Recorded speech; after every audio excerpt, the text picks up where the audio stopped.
Yo, what's happening, guys and gals and whatever, right? We're here on Wednesday, April 30th, 2025. This is the Midweek Report, and we're just coming off of the press conference that happened in New York City there with, three major fights that will be taking place on Friday in Times Square. So, we have, of course, the headlining bout there, Ryan Garcia versus Rolly Romero, right? We got Devin Haney there versus Jose Carlos Ramirez. We got Teofimo Lopez versus Arnold Barbosa Jr. That's going to be on Friday. And we got a number of things that's going to be happening on Saturday and Sunday. We're going to be talking about that here in this midweek report. And we also have, a big topic here that, has really kind of like went across the boxing news circles over the past 24 hours or so. So, here the host here is going to be talking about that because, I have this take in reference to this, given, what I have here, this current juncture. And then, hopefully we'll be able to get updates on it while, we go through the coming days here as, we had something that was supposed to happen on Friday, but didn't necessarily go according to plan. It looks like, you know what I mean. So, with that being said, right, let's get to it. So, we have this little situation of sorts with the World Boxing Association, not the World Boxing Association, excuse me, but with the World Boxing Organization. And as they say, the junior middleweight division, or as a lot of people recognize it as the super welterweight division there at 154 pounds. As you have their current champion, or at the time the champion, Sebastian Fundora, with the WBO championship. Now they had the WBO ordered for Sebastian Fundora to defend that title against a mandatory challenger who was standing as the NABO champion, Xander Zayas. Now, Xander Zayas' last bout was on February 14th at the theater at Madison Square Garden against Slava Spomer. He was able to get a TKO victory over Slava Spomer. Okay, so then next up, it was going to be Zayas to try to go for that WBO world title. Sebastian Fundora was there as a WBO champion, also as a WBC champion. His last defense was against Cordell Booker over in Mandalay Bay, right? So you had Sebastian Fundora get a stoppage victory over Cordell Booker. You had Xander Zayas get a stoppage victory there over Slava Spomer. And after Fundora's win over Cordell Booker, apparently you had Xander Zayas step in the ring. And they took the whole little picture things and whatnot, or whatever it is, as if they were going to go forward and have a fight later on down the line. Now, according to close sources in reference to one particular party, that looked like that was going to be the plan, because I had asked them in reference to Xander Zayas, given his win that he had on February 14th in New York City, that maybe he would have a fight planned for June 7th. As he's there, of course, he has a Puerto Rican background. So I was thinking that maybe they would have something around that Puerto Rican Day Parade weekend. But the source told me nope. At the time, nope, because they were getting towards having Xander Zayas fight for the WBO championship. And with that being said, I was like, oh, okay. Well, they're going to push for the WBO to make Xander Zayas the mandatory challenger. And that's what the WBO did. And as I said, fast forward to what happened in March with Sebastian Fundora stopping Cordell Booker as he was the WBC and WBO champion. And hey, all signs looked like they were going to have, Fundora versus Xander Zayas. But days went by, weeks went by, and well, it's pretty much been a month. And after it was ordered by the WBO, they had a scheduled purse bid that was scheduled for Friday. Well, apparently, it's looking like Sebastian Fundora is not going to go forward and face Xander Zayas and is going to relinquish the WBO, as they say, junior middleweight title, super welterweight title. So with that being said, here's the thing, right? Now you have a situation there with Xander Zayas, who could eventually, face the next person in line for that world title, and that is Jorge Garcia Perez. Now, yes, that is the same Jorge Garcia Perez, right? That had the win, right, over Charles Conwell, right? Had that win over Charles Conwell, where he was able to get a split decision win there on April 19th, right? So now he was pretty much put in that position to fight for the world title. And well, with Charles Conwell, man, hey, he was undefeated up until that fight. He could have had that thing where he would have been in position to fight for a world title, but he just didn't do the job. He didn't get the job done. 7 rounds to 5. Hey, it is what it is on that front. You feel me? So with that being said, right, now you're going to have Jorge Garcia Perez there from Mexico, who could eventually face Xander Zayas. Now, if I'm not mistaken, here with Jorge Garcia Perez, given that he had this win over Charles Conwell, it looks like he will be picked up by Golden Boy Promotions. So you would have something where Golden Boy Promotions and Top Rank would be able to negotiate for that fight to go ahead and take place. Now, I don't see that they're going to have any type of purse bid or whatever it is for this fight. I don't think it's going to happen within 2 days, but you're going to have it to the point where they're going to have something worked out to where Xander Zayas and Jorge Garcia Perez fight for what it will be the vacant WBO, as they say, junior middleweight title. Now, with that being said, it leaves things to Sebastian Fundora. Now, with this, it's saying that all things are leading towards Sebastian Fundora fighting Tim Tszyu once again, okay? And that will be for the WBC super welterweight title, okay? So, with that being said, right, here's the situation. One, it's going to be a rematch with Fundora, right, and Tim Tszyu. That's on one side. But the other side is this. All right, let me see if I could go ahead and share this thing here, right? So you got this thing here that's on what? Premier Boxing Champions, right? So let me go ahead and pull this joint up, right? So this was posted yesterday, pretty much 24 hours ago. Unfinished business. Fight date coming soon. And it had a thing there with the emoji, like blood emoji, bloodbath, of course, given what happened last year in Las Vegas, as you had, as some people say, the people's elbow from Sebastian Fundora, whatever it is, that had, Tim Tszyu completely cut, and then, blood and nose and, mouth there, of course, from Sebastian Fundora. And it ended up being a split decision there in favor of Sebastian Fundora for him to win those belts at that time, right? So now you're having Sebastian Fundora and Tim Tszyu face each other again. It's going to end up being in the summer. Whether it's going to be, I don't know.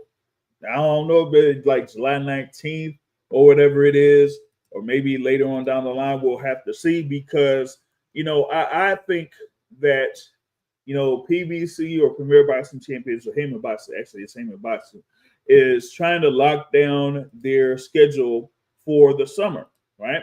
So we're gonna have something that is pretty much planned.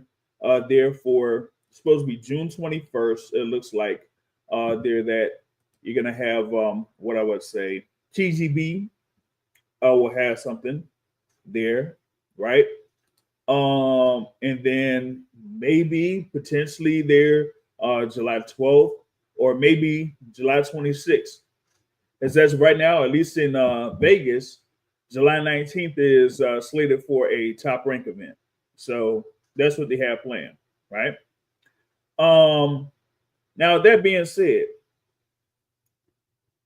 what we got, is an interesting situation on two fronts.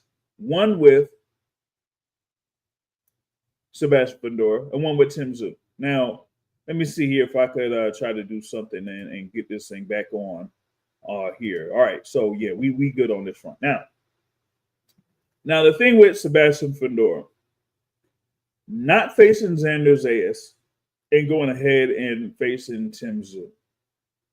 Now, I've heard from some people that says that a fight between Fundora and Zayas is more attractive than a rematch between Fundora and Tim Tszyu when Fundora and Tim Tszyu was pretty much a strong candidate for fight of the year last year. Okay. Nah, I don't see it. Just being honest, I don't see it. Given, with Xander Zayas, right? Yeah, he's been able to climb up the rankings here in the 154-pound division, right?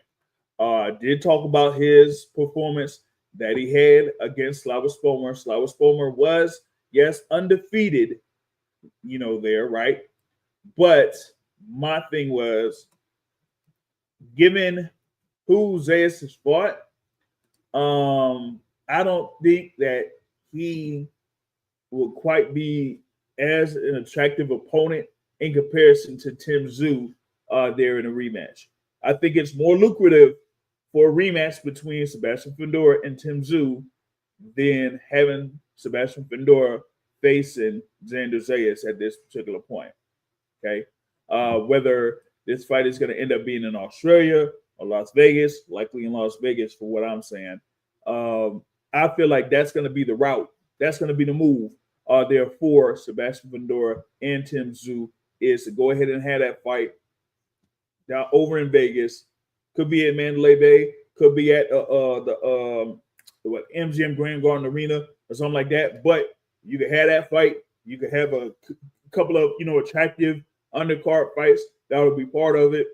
But I just feel like that is the more attractive bout. Now, want to bring in one of our great panelists here for the Midweek Report, as he talked about this particular news here yesterday and had a lot of thoughts about it, and I think he'll continue to have some thoughts reference to the decision that was made from Sebastian Fundora and Samson Lukowicz, and that's our guy, brother Matt. Yo, what's up? What's up, Matt? Hey, what's going on, JBZ, man? This was a very shocking decision. I can never front. I was very unhappy with the decision because I wanted to see Xander Zayas versus Sebastian Fundora. But I do understand the move. I talked with some people connected with the situation. And, as it was explained to me, Tszyu wants his rematch. It is what it is. We saw what happened in the first fight. The Tszyu fight is probably a bigger fight. I think the first pay-per-view did about, 100,000, something like that, which is pretty good. So I just think business-wise, it makes a lot of sense. I was just initially disappointed that we're not getting that fresh fight that I thought was going to be a nice big fight. Yeah. Like I was mentioning there, the other day, I said, given how, that last fight was last March, fight of the year candidate, really close decision, and that, maybe it was going to be, an immediate rematch if there wasn't, so much as far as like the injuries to both fighters in that particular sense. So it probably was, best for that party within, TGB Promotions or Heyman Boxing, No Limit Promotions, not No Limit Records, No Limit Promotions, to see about revisiting this particular fight.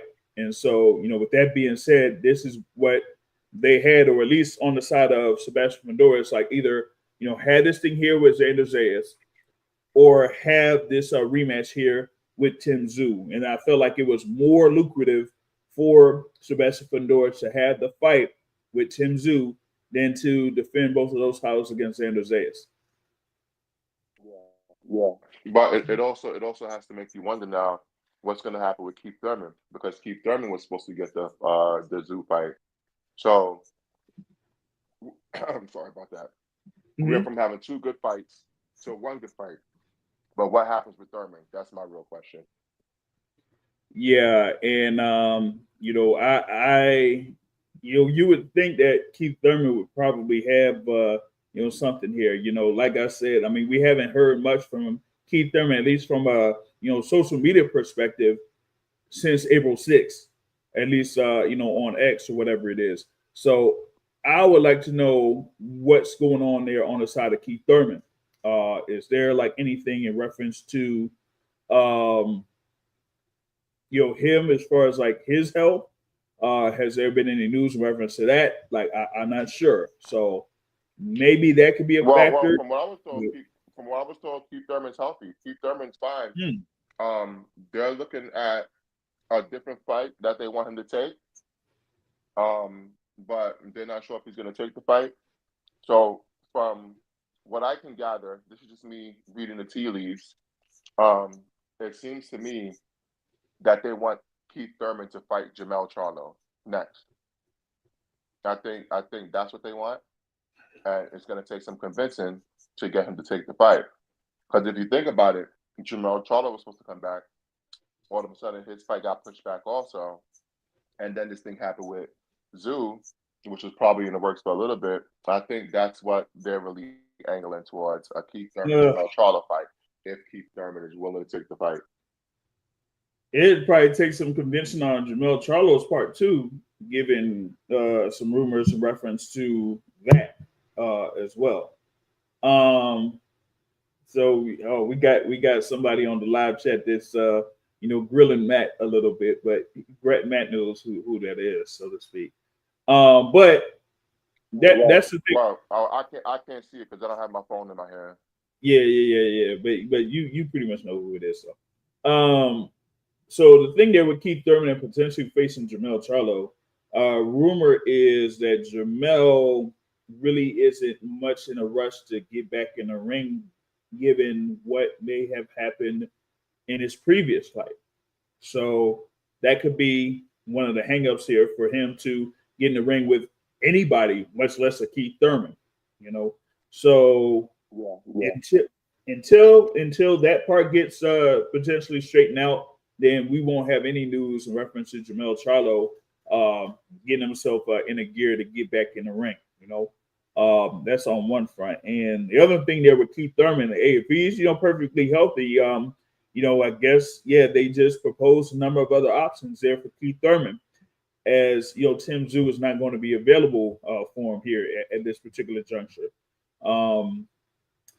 Jeez, man, that's a tough break there, for Keith Thurman. Hold on, Gorgio says he has an idea: Backroom versus Thurman. Yeah. You gonna put Thurman right in the mix for a world title? Honestly, hey, not even that. That fight is not sexy enough for me. It might be sexy enough for Backroom because it's a name. Since he wants to fight a big name, of course, yeah.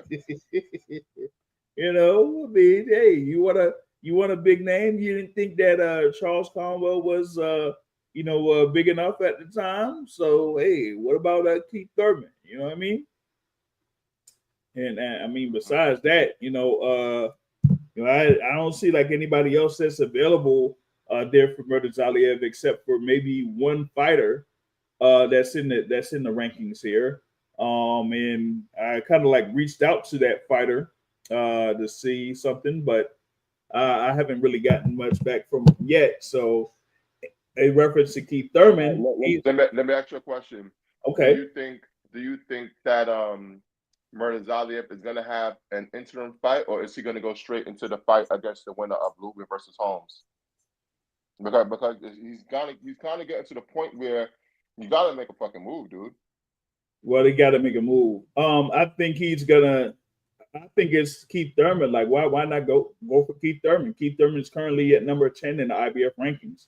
And if you're gonna, wait a couple weeks to see what happens with Lubin and Gerald Holmes, then that's still like another 4 to 5 months potentially. So Yeah. my thing is, hey, you could showcase Keith Thurman there against Bakr Murtazaliev and then see if Keith Thurman could win a world title at the 154-pound division. So that could be the attractive bout right there. You know what I mean? Yeah, I agree. But what are your thoughts on this thing with Fundora? Obviously, he didn't drop the belt when it could have been Crawford. Why drop the belt now? Like, do you agree with the decision to drop the belt, even though we know Zoo maybe is a bigger fight? Obviously, it's a bigger fight from the PBC perspective. But do you Yeah. think it was worth dropping the belt over? It all comes down to money for me. I mean, going from last year, immediately after the decision was made that Sebastian Fundora was the WBC and WBO champion, we saw what happened immediately after. You had Errol Spence Jr. step in the ring, so they thought, hey, maybe we get something with Errol Spence Jr. And then they talked about the WBO with Terrence Crawford being at the time the interim champion, and the WBO placed in that order. And so soon after that fight, they're like, hey, Errol Spence or Terrence Crawford. Either way, it's a big fight for us. So we're like, hey, why not? Let's go for it.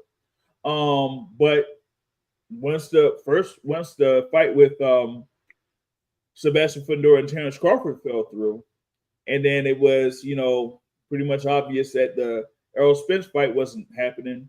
Then that's how, we got, what we got with Fundora versus Booker, so that, at least he would be able to get a fight through, because that was like one calendar year after his bout against Tim Tszyu, right? So now in this particular juncture, it's like, okay, are we gonna go forward and see about having this mandatory defense against Xander Zayas, or if it's on the table, a rematch with Tim Tszyu? Now, given that the WBO had placed the order, Samson Lukowitz and those folks there at Top Rank or whatever it was, Carl Moretti and them, pretty much had done negotiations at that particular point. So I guess until that juncture, they just couldn't come to an agreement. And so even with the purse bid that was scheduled to be on Friday, at least for me, I say they would have a general idea of what each side would have put up, for that fight to take place. Unless if there was going to be like an outside person, to put in money for the bid, then it's like, okay, for Samson Lukowitz, for those that work with Samson Lukowitz, whatever, it could be still Warriors Boxer or whoever he's tied to, they'll say, hey, either had this potential fight that could be like, say for example, maybe a fight between Fundora and Zayas would get a purse total of like, I'd say max $3.5 million. I'm just putting it out there, just a number, $3.5 million. Compare that to a rematch between Fundora and Tim Tszyu, that could be $4.5 million total purse, or maybe more. Now, hey, it could be like, okay, am I gonna go for more money or try to defend both titles? Here, I relinquish one title. Guess what? I don't have to pay the sanctioning fees for that title and still get more money for the rematch against Tim Tszyu. So, hey. But I do wonder what happened with the situation, because last week they both jointly requested for an extension. So clearly they were both in the loop about what was going on. They both were negotiating with each other. I wonder where it broke down to where they're like, you know what, fuck it, we'll just relinquish the belt. Yeah, I mean that's kind of interesting there in that front because I think the resolution thing came trying to pull it up on the WBO. I think what it was for I believe either April 23rd. 25th or April 26th. Yeah, yeah, It was 25th. either April 25th or April 26th. Yeah. So with that being said, yeah, I don't know why they would kind of like have that extension and then ultimately it just ends up getting dropped or whatever it is. So, but yeah, I just feel like it's a business move. And given what I was trying to do earlier today, was trying to get in contact with Samson Lukowitz in reference to the situation, but he is currently there on the move in Las Vegas as his fighter there. One of his fighters there, Ramon Cardenas, will be there, of course, fighting. I went anyway. So they had the whole thing with Grand Arrivals. That's today. Probably is it already happened or pretty much starting right now. So with that being said, I'll see if I could catch up with them during fight week, or maybe somebody that's covering the events there in Las Vegas during fight week could talk with Samson Lukowitz to see if he could get more information on that particular situation. You know they're gonna ask. They gotta ask. Like, it's so funny because we got these three major cards this week, and that Fundora Zaya story kind of dominated the headlines. That's so weird. I wouldn't have expected that. Yeah, for the day, it was like everybody was shocked. Everybody was shocked. You know what I mean? So yeah. So I mean, I'm like, come on, we have to figure out what ended up happening there. It's just for my speculation, it was more of like a business move, on the side of Fundora and his team. You know what I mean? Yeah. I mean, which is understandable. So let's talk business. If you're PBC and you ran the zoo like Gerald McGrew, what's best for the company? Tim Zoo winning or Sebastian Fundora winning? Hold on. Which would be best, Tim Zoo winning or Sebastian Fundora winning?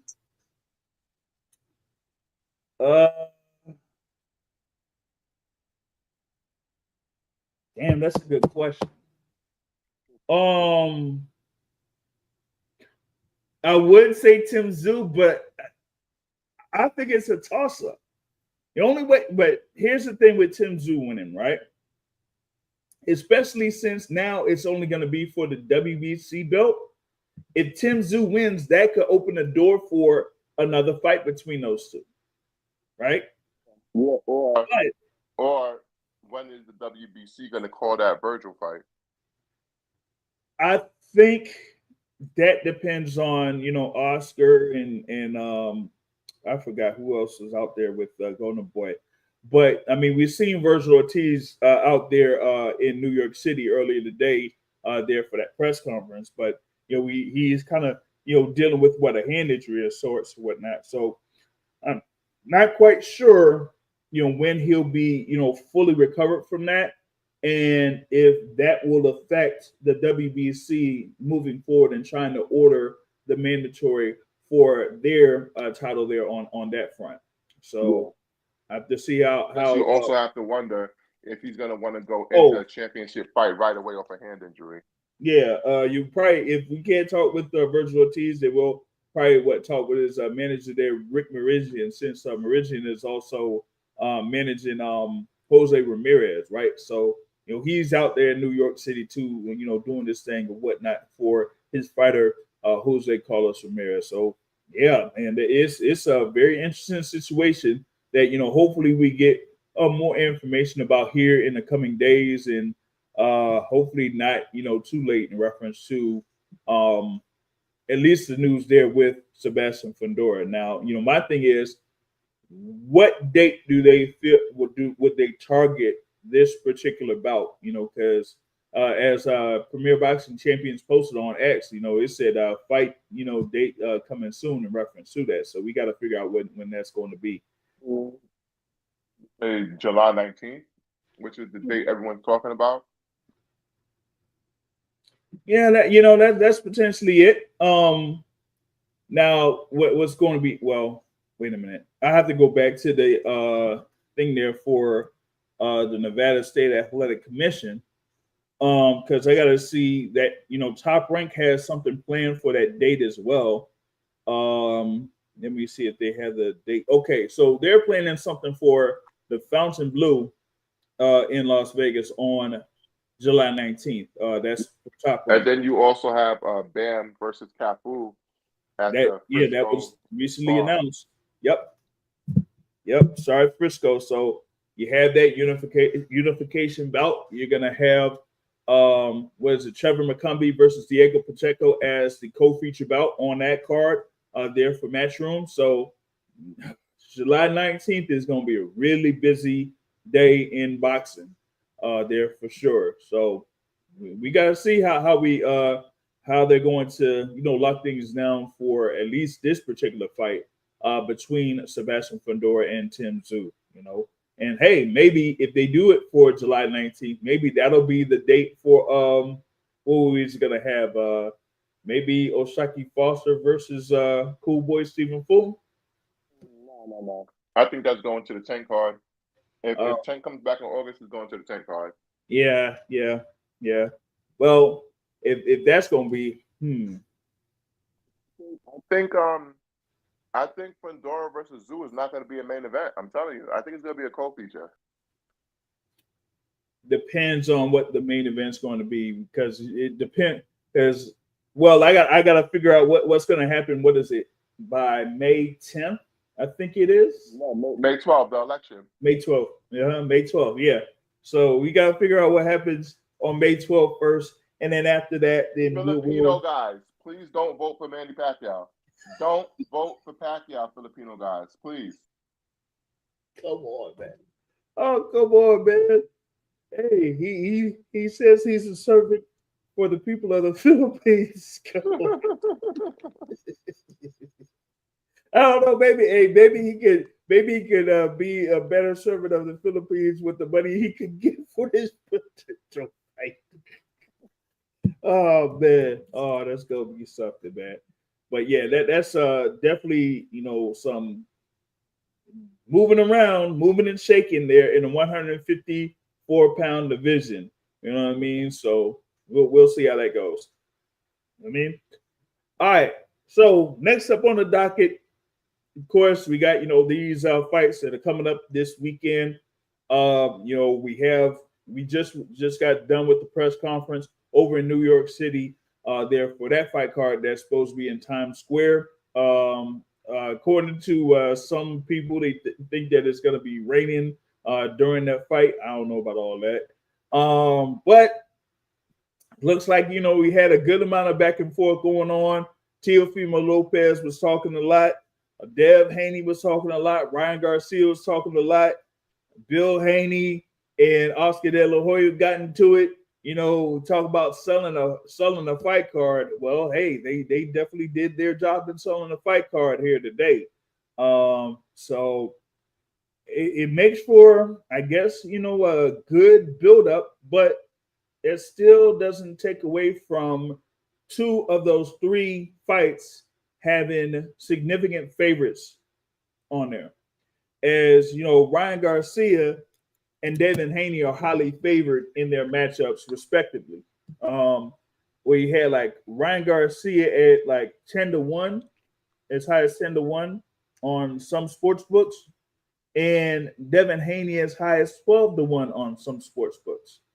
That's not cool. Like, Devin Haney at 12-1 over Jose Ramirez, and Jose Ramirez at a 7-1 underdog. Yeah, that ain't cool. Trick question. Should Ryan Garcia be minus 1,000 against anybody? Should he be minus 1,000 against anybody? Given his past, no, he shouldn't be. but yet he is at FanDuel at minus 1,200. You know what I mean? Oh boy. Yeah. That means the line moved because it was minus 1,000 yesterday. Yeah. So let me see if I could like boost this up here real quick. Because it got it like right there. Hold on. If y'all could see me on this joint. Yeah. So you see there Ryan Garcia on FanDuel at minus 1,200 and Rolly Romero at plus 680. And then DraftKings, like I mentioned there, minus 900. And then you got what is it? Caesar Sportsbook at minus 1,000. So yeah, it's crazy. I might have to take a flyer on Rolly. If I had to throw a little something on Rolly with that. Yeah, you might have to sprinkle a little something on Rolly. Yeah, man. Like at least see if he could get something within the first couple rounds or whatever it is. Maybe if we could get something there on that.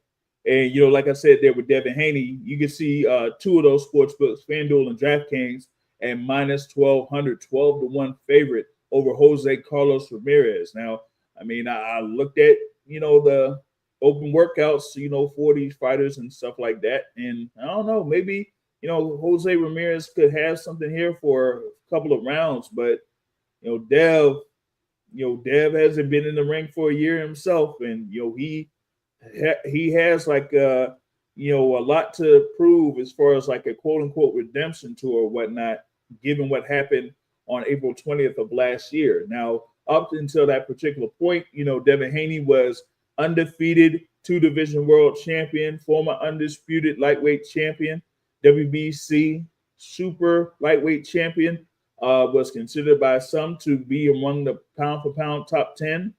But given what happened there on that particular fight and his inactivity since then, he's kind of been removed from a number of pound for pound rankings, including the Source pound for pound rankings, right? Yeah. But now he is back. He will be back in the mix here against Jose Carlos Ramirez. And as of right now, I know that they were talking about, he's rated number one in the ring in 140 pounds, but he's also rated number one in the WBC at 147 pounds. So, hey, given that, he was a former WBC 140 pound champion, if they say that he's going to be going up to 147, that's their customary thing to bring in their champion up and have him take the number one ranking there for the higher division. So now it's about, okay, is Devin Haney going to go in there, take care of business, be very impressive there against Jose Carlos Ramirez, or is he going to have like a little bit of trouble early in the fight? I'm not really seeing that. I think it's going to be not an early, but an easy night there for Devin Haney against Jose Carlos Ramirez. Remember, like Ramirez had just been coming off of losing to Barbosa, right? So here's the thing, right? And my co-host on Brunch Boxing, Ezra, disagrees with me. He thinks that Jose Ramirez is done. What I'm thinking is maybe him not having to cut all the way to 140 will rejuvenate him. What's your take on that? That could be something there for Jose Ramirez, that he doesn't have to, weight cut that much. His last bout was in the Riyadh season thing there for Golden Boy themed show there when he faced Latino night. Latino night or whatever, right? So in there, it was a pretty gritty fight there against Barbosa. Lost by unanimous decision, but it wasn't like overall blowout or whatnot. And he's had 2 fights since Devin Haney has fought against Ryan Garcia. So maybe that weight cut thing or lack thereof, or not having to get down to that much in this particular sense, given that he's there at 32 years old, that might be something there for him. And I was seeing him there in the workout. He was bouncing a good little bit there, up in his toes and whatnot. So maybe he could have a little bit more movement here against Devin Haney and he's going to be, Ramirez, that is going to be the taller fighter and is measured with a longer reach there from Devin Haney. So we'll have to see like how Devin Haney like reacts here, given that he had that extended layoff since his fight against Ryan Garcia. Now, do you think there's any particular reason why this fight is at 144 instead of the full welterweight limit? That I'm not sure about. Like why it would be contracted at 144 pounds. Yeah, they're both moving up. I don't even understand it. Yeah, it's like I don't get it either. Like just go ahead and have it at the full 147. And not really worry about trying to get to a certain weight. As long as it's above, if it's above 140, then I mean, why not? You know what I mean? So I don't know why it would be contracted at 144 pounds, I guess. Yeah. It's very strange. It kind of makes you wonder if Devin Haney is fully committed to moving up to 147, or if he's going to be like, oh, I don't have a big enough advantage here. Let me go back down to 140 where I'm bigger than everybody. Yeah. Well, that's something there. But they were talking about this thing in the whole week or leading into this fight card that everything is kind of semi-sealed that he'll be facing Ryan Garcia next. That'll be interesting because the WBA ordered the winner of Ryan versus Rolly to face the winner of Boots versus Giasaw.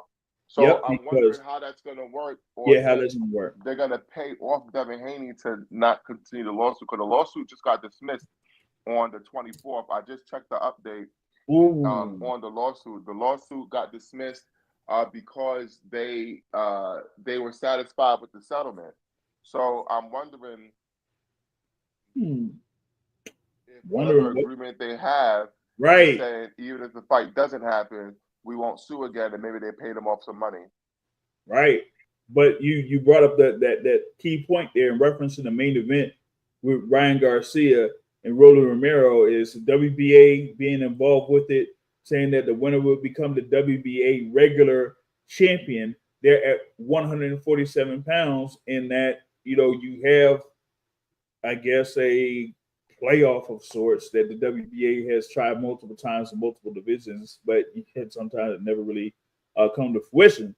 But you're going to have those two fight each other for the WBA regular title. They made the order for Jerome Boots Ennis to defend his WBA Super Championship against Sakram Giasov there, who is a mandatory challenger that agreed to step aside for that unification bout that took place in Atlantic City, right? So Boots could go ahead and get that fight done and get it over with, and it is what it is. And then you have this particular fight. Then what would be the scenario? The scenario probably going to be Rolly versus Boots, baby. War Rolly. Let's go Rolly, baby.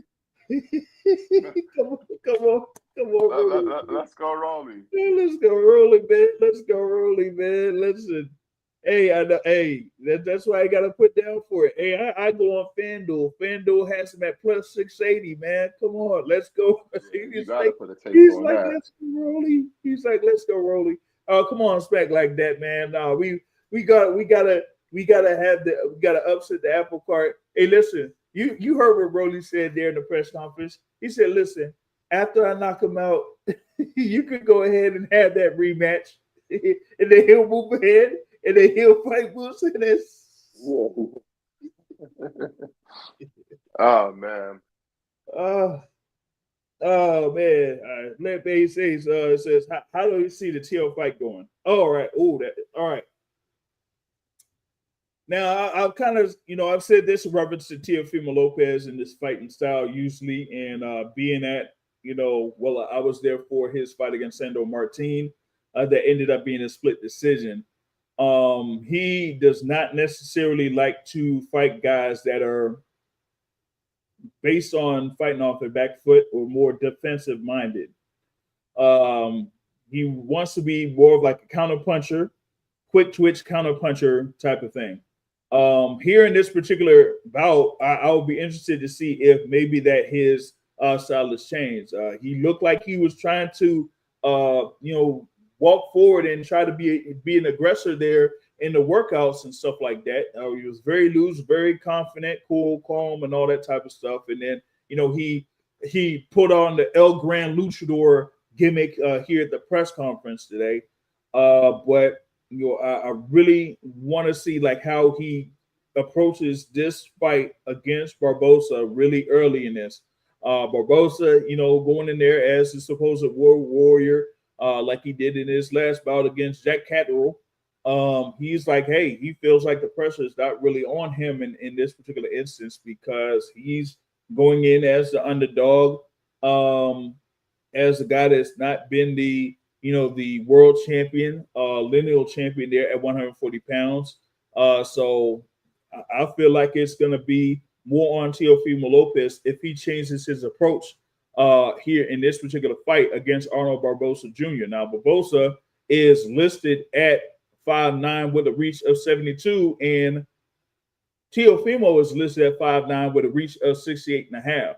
So, maybe Barbosa starts off with the early jab or whatever it is, or not. So I'd like to see how those first couple minutes, work there for both fighters. Now, if Teo kind of like works as a guy that wants to slip and move around and not really give like Barbosa a stationary target, then that could leave more opportunities for him to counter because he would be like out of the line there for Arnold Barbosa. But a number of people do want to see if Barbosa will be able to get the win here in this particular juncture because they don't really see much from Teofimo Lopez after this particular bout, or at least any type of option. Now, I know that there was one fight proposed out there, but we already mentioned that fighter, and that's Sharon Boots-Ennis. And, well, I don't see, Teofimo Lopez moving up to 147 and then being able to be in line for that particular fight. Why not just go ahead and see what happens with Brian Norman Jr. after he has his bout, against Sasaki, and see about getting that fight. Yeah, but he had a chance to fight Brian Norman Jr. in September, and he turned it down. He turned it down. I mean, I've seen nothing from Teofimo Lopez that makes me believe he wants to fight Brian Norman Jr. Now, the one thing about Teo that should concern anyone that is picking him to win is it kind of seems like he's in between weights right now. He's been flirting with going to 147. So it kind of makes you wonder if any of these fights going up to 147 was close and if he'll have any problem getting down to 140, So I do wonder how the weight is going to be a factor. I think Arnold Barbosa's style is exactly the style that Teofimo Lopez has struggled with historically. Now, whether or not Arnold Barbosa could put 12 rounds of that style together remains to be seen. I mean, it's an interesting fight stylistically. I'll be honest with you. I'm not going to watch it. I'm not watching anything with Teofimo Lopez. But it's an interesting fight. And I think Barbosa is a very live dog. The last I checked, FanDuel, Teofimo was only minus 260. Yeah. So even the odds makers have this fight as basically the closest fight of easily. Yeah. And DraftKings has Teo at minus 225, and so does Betway or whatever it is, and Barbosa Jr. at plus 180. So that shows you like how close it is here at this particular juncture.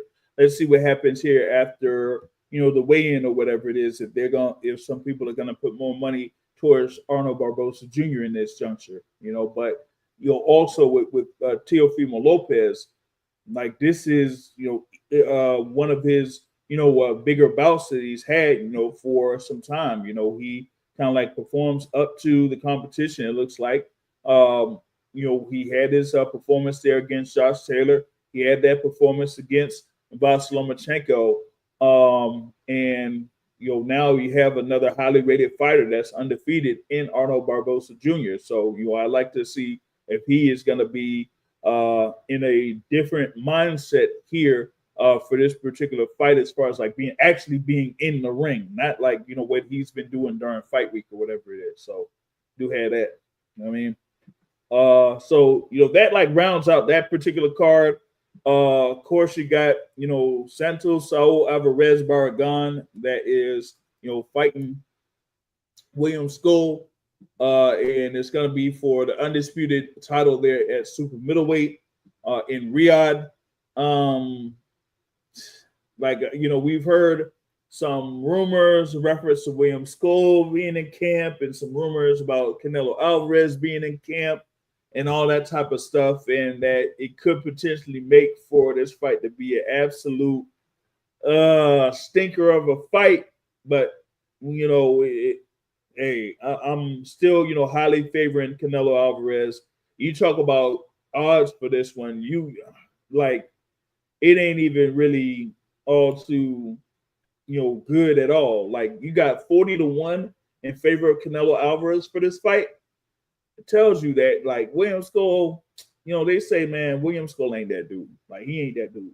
All right.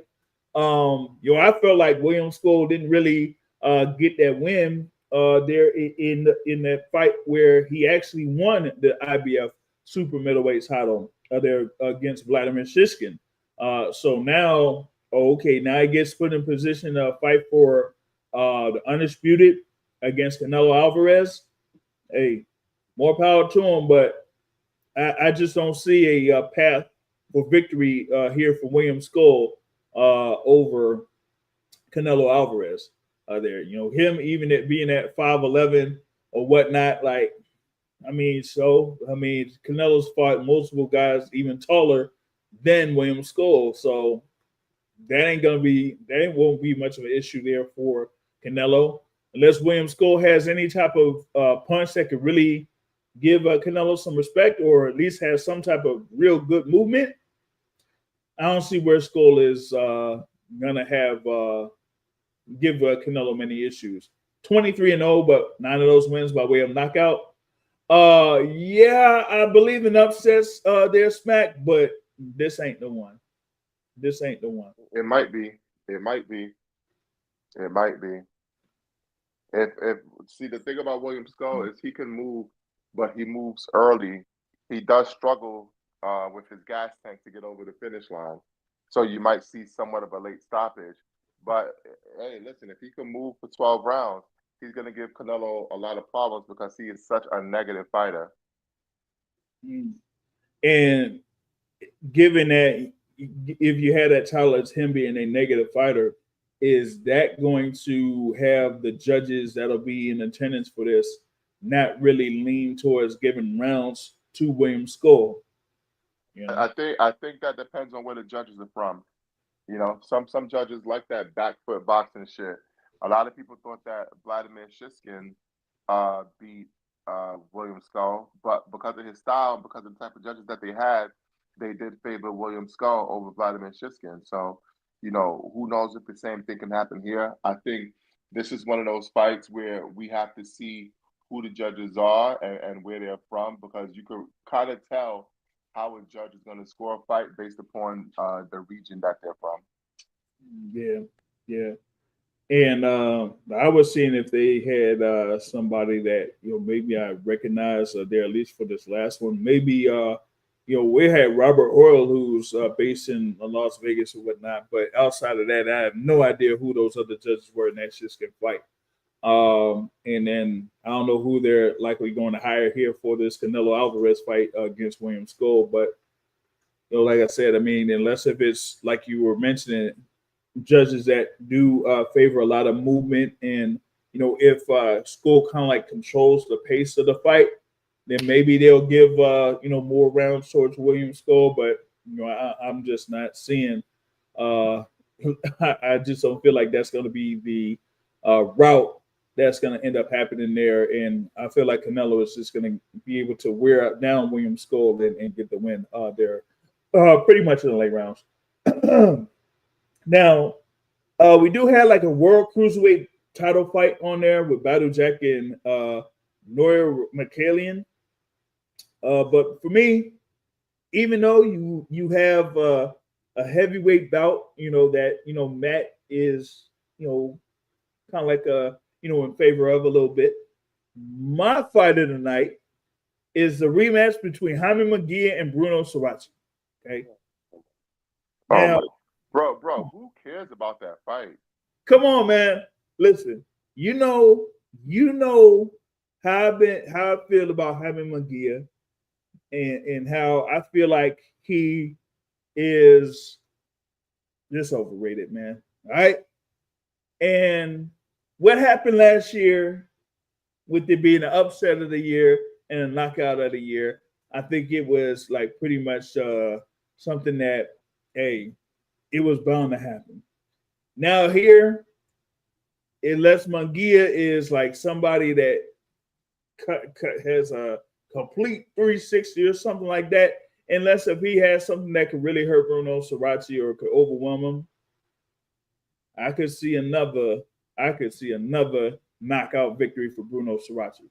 Now, the only thing is though, unless some people within Riyadh have something on Bruno Sarachi, they favor Jaime Munguia at 11-1, as high as 11-1. That's crazy. I don't know, man. I might put some on Sarachi. We're gonna talk about. Come on, We're come talking on, man. Romero. Come Come on, listen, man. listen. Let me tell you something. Jaime Munguia is gonna fuck this dude up. Okay. Listen, he's gonna fuck this dude up. That upset ain't happening again. It's not happening again. Oh God. Oh my God. Come on, man. Come on, man. Oh, jeez. You ain't giving Bruno Sarachi a shot. No. I'm not giving him a shot, man. First of all, Jaime Munguia is with Canelo team now, baby. All right, he's with Canelo team, so we know he's going to be a little bit more defensively responsible because that's what Eddie Reynoso will drill into him. And I think he was just fine offensively against Bruno Sarace in the last fight. So I think Jaime Munguia is going to win, and not only will he win, I think Jaime Munguia gets the stoppage this time. Now you say that you did mention that he's there with the Canelo team or whatnot. But outside of Canelo, who has Eddie Reynoso kind of elevated to the next level? It depends on how you feel about Julio Cesar Martinez, maybe. Hey man, I don't know, man. But hey, we'll see if Jaime Munguia has a serious change in his game here in this rematch against Bruno. Are you saying that Eddie Reynoso is the Mexican version of Virgil Hunter? Ooh, maybe. Because Virgil Hunter had Andre Ward, but everybody else looked like shit under him. Maybe. Hey, listen. He had Ryan Garcia, and Ryan Garcia eventually moved back to Derek James. Listen, I don't know what Ryan Garcia saw in that camp, but he said, "Mr. James, I'm sorry. Get me the fuck out of here." I apologize. Save me. Oh my God, yo. All right. So you had that fight, and then of course I was mentioning it, Martin Bacoli going up against Efe Ajagba there in the heavyweight division. Bacoli, took that money, short money or whatever it is, to fly over to Riyadh in February 22nd and fought Joseph Parker, and stumbled and bumbled down to the canvas within 2 rounds. Now he still has his scheduled bout against Efe Ajagba. They're in this heavyweight division, and it's going to be really key bout for both fighters. That's with outside of the top 10 in the heavyweight division, right? It's a real big opportunity for Efe Ajagba on my front, on my side, man, because he did have that instance where he fell short against Frank Sanchez a few years ago, but had been, winning a few fights up to this particular point. Did have that close bout against Guido Vianello last year, and now here going up against Martin Bakole. Now, he does have a right hand, but that's pretty much all he has. But Bakole is there. He could, throw a couple punches here and there and whatnot. So who do you feel like is the fighter that could come out as the victor here for that? Oh snap! He had disconnected. He just disconnected though. So I have to go ahead and give my synopsis of this. Right. Then with Bakole, I got to see like what his condition is going to be. For this. Bakole was like at about 303 bills, over 3 bills there. For the Joseph Parker fight. And so with it being like a short, turnaround, he might still be around 3 bills. You know what I mean? And with that being said, I don't think he's gonna have much stamina there, so to speak. After the first couple of rounds there, and then you'll be able to have Efe Ajagba take advantage of that if Bakole is there, above 3 bills. Now, if he's like there, like 295, 295, then maybe we have something there with Martin Bakole. Let's see if we got Matt back in the mix here. Yo, what's that? Oh, you still got the whole thing with the connection or whatnot? Yo, Matt, you hear me? Oh, I ain't looking like it. I can't really hear you, man. Probably have to go out and then go back on here and try again or something like that. Because okay. I'm good now. All right, bet. Yeah. StreamYard had kicked me up for some reason. Finally we got to a fight I actually wanted to talk about, and StreamYard didn't want me to be great. I don't get it, man. I don't get it at all. StreamYard did not want me to be great. But Martin Bakole, Efe Ajagba, I love this fight. You know what it is. 2 big, beefy men slapping meat. I cannot wait for this. We did see Martin Bakole get stopped by Joseph Parker on February 22nd. You have to wonder how he recovered from it.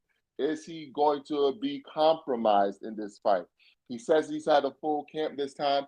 We have to see how that plays out. Efe Ajagba has never been no great shakes, but like you said, he does have the right hand. Will he be able to land that right hand?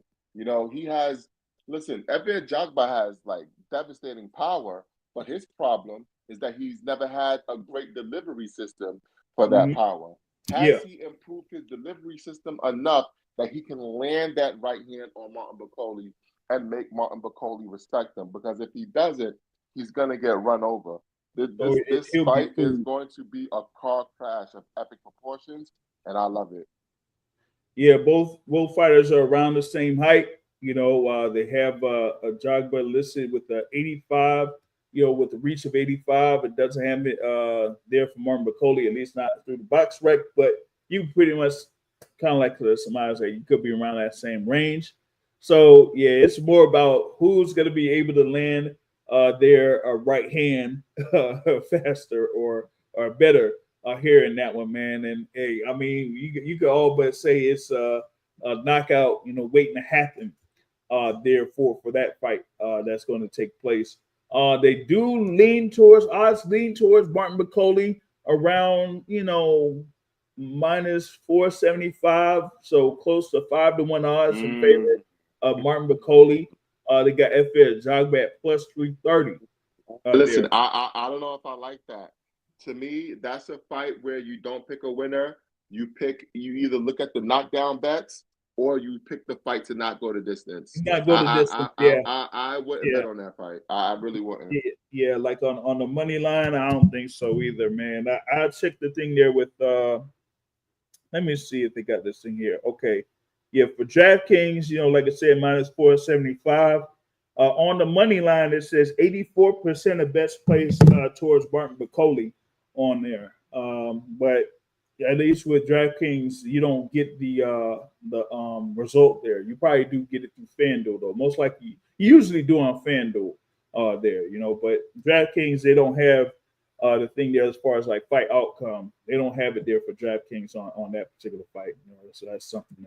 All right, so bet now, of course, now you got Sunday, May the 4th.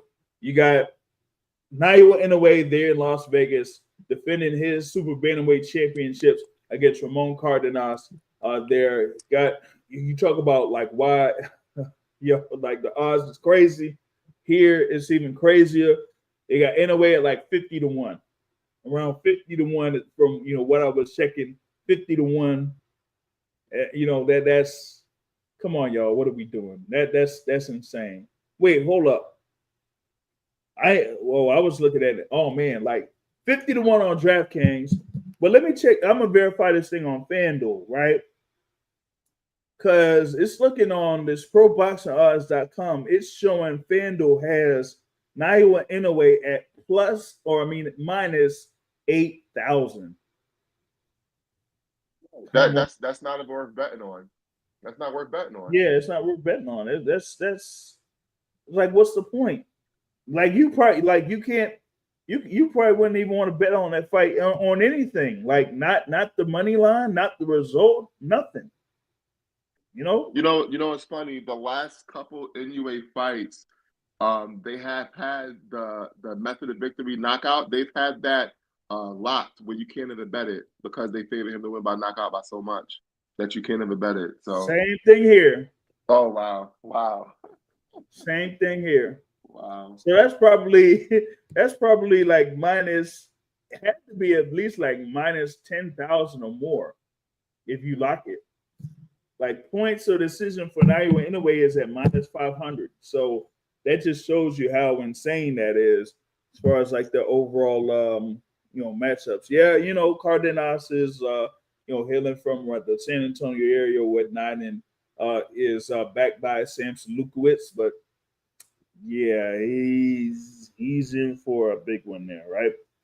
And with the co-feature, yes, I had Edward Kid Vasquez as a guest here.